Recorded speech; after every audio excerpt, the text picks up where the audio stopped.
শিক্ষা দপ্তরে কিছু চাকুরির অফার দেওয়া হয়েছে। সেখানে রাজ্যের মাননীয় মুখ্যমন্ত্রী বলেন, স্বচ্ছ নিয়োগ নীতির মাধ্যমে যোগ্যদের চাকুরির অফার দিচ্ছেন তারা। কিন্তু বিগত দিনে পার্টি অফিস থেকে চাকুরির অফার দেওয়া হতো। সেই বিষয়ে আপনি কি বলবেন?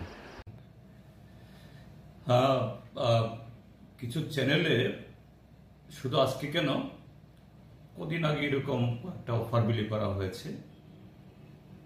সেখানেও মাননীয় মুখ্যমন্ত্রী এবং মন্ত্রিসভার সদস্যগণ, কোথাও কোথাও তাদের কোনো কোনো বিধায়ক, তারা এই জাতীয় দাবি করছেন, বলছেন যে এই সময়েতে, অর্থাৎ ভারতীয় জনতা পার্টির নেতৃত্বে সরকার প্রতিষ্ঠা হওয়ার পর গত 7 বছরে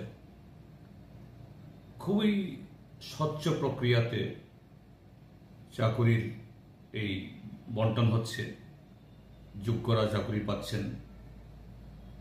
আর তাদের সরকার আসার আগে নাকি পার্টি অফিস থেকে এই চাকরি অফার বিলি করা হতো, এমনকি মন্ত্রীদের বাড়িতে, এমএলএদের বাড়িতে, সেখান থেকেও প্যাকারদের ডেকে হাতে অফার তুলে দেওয়া হতো।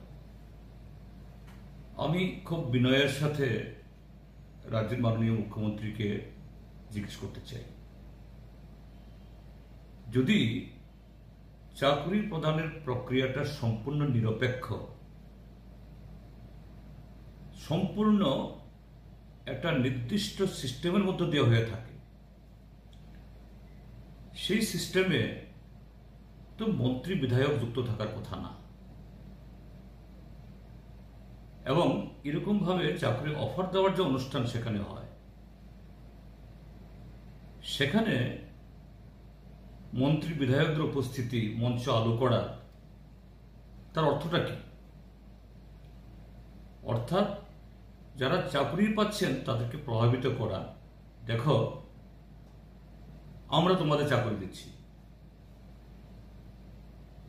তো চাকরি যদি একটা সিস্টেমের ব্যবস্থার মধ্য দিয়ে হয়ে থাকে, এরকম অনুষ্ঠান হতে কোনো আপত্তি নেই।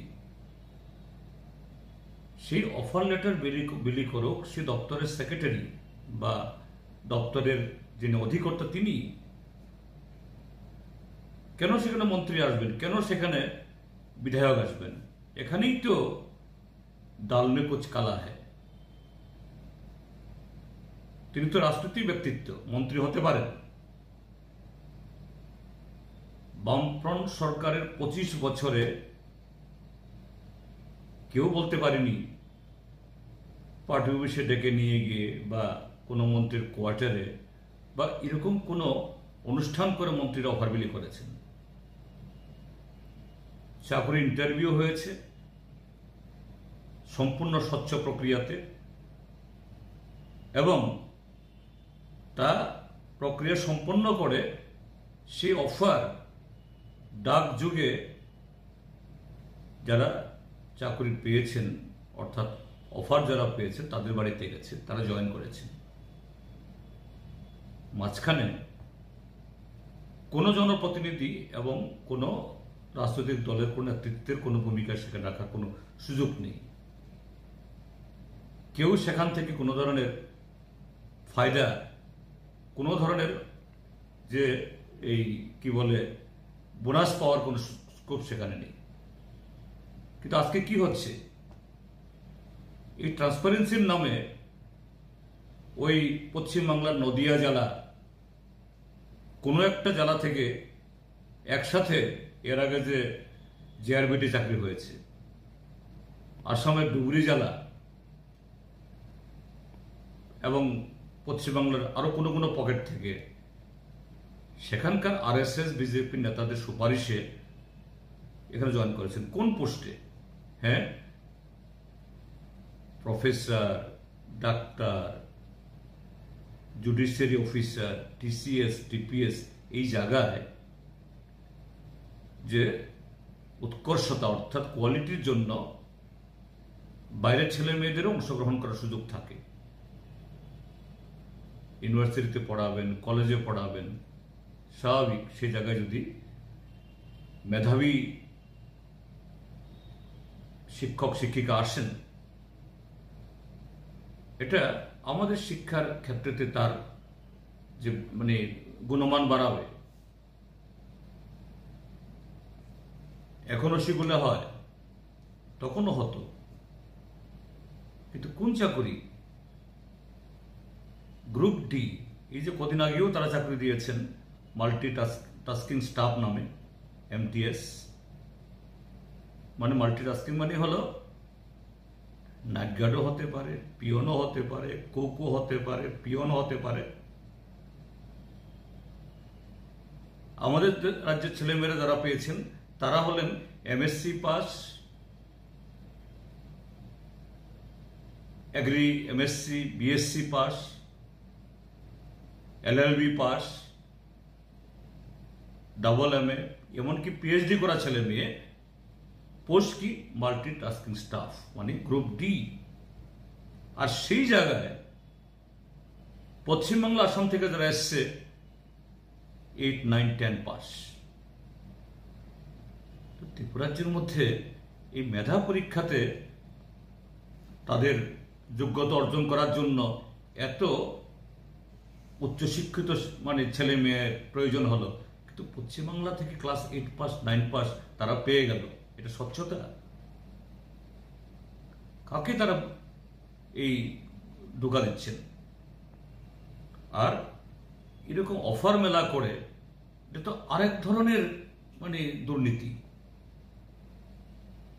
তো সেরকম যদি এই মেলা করেন, তো এই মেলাতে যারা আজকে চাকরি পাচ্ছেন ত্রিপুরাজ্যের সিটে ফোটা, তাও খুব সংখ্যা তো বেশি না।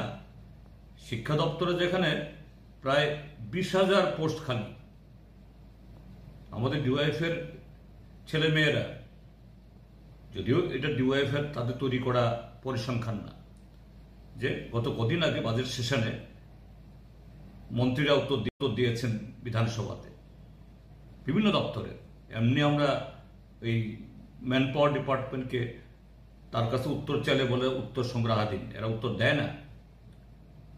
কিন্তু আমাদের MLA-রা খুব বুদ্ধি করে একটা দপ্তর করে শূন্যপদ কত চেয়েছে, এটা যোগ করে দেখা গেল 51,000-এর বেশি শূন্যপদ বেরিয়েছে।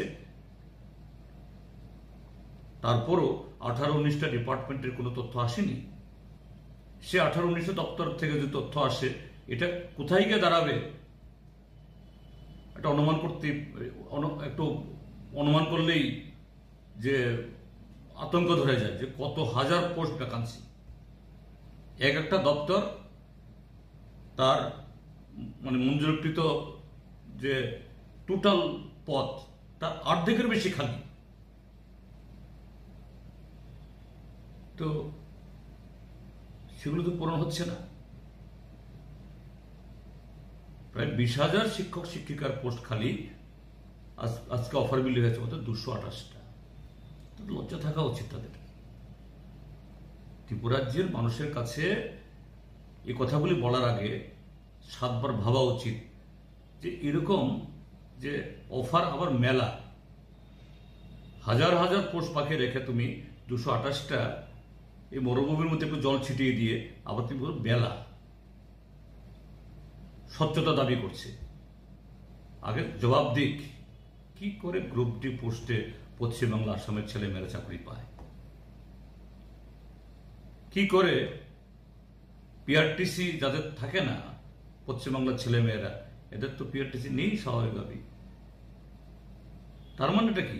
এটা জাল PRTC। এবং কদিন আগে এই সামাজিক মাধ্যমে পত্রিকাতে বেরিয়েছে, কমলপুরে শাসক দলেরই নগর পঞ্চায়েতের সদস্য কদিন আগেও বিজেপির পতাকা নিয়ে হেঁটেছেন। সে ভদ্রমহিলা কবে ইন্টারভিউ দিয়েছেন কেউ জানে না।